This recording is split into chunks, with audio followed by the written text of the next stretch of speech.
It's mini spider time. 7 easier way to hold things than using your third hand.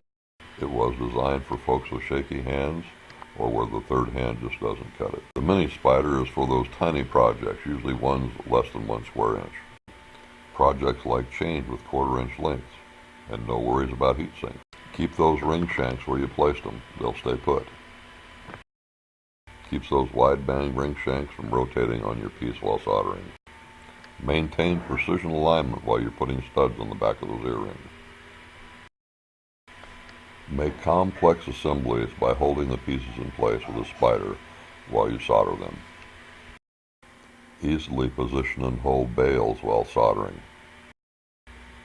Stabilize a ring while you solder something on top. Hold multiple pieces in place while you solder them. Apply pressure in special places.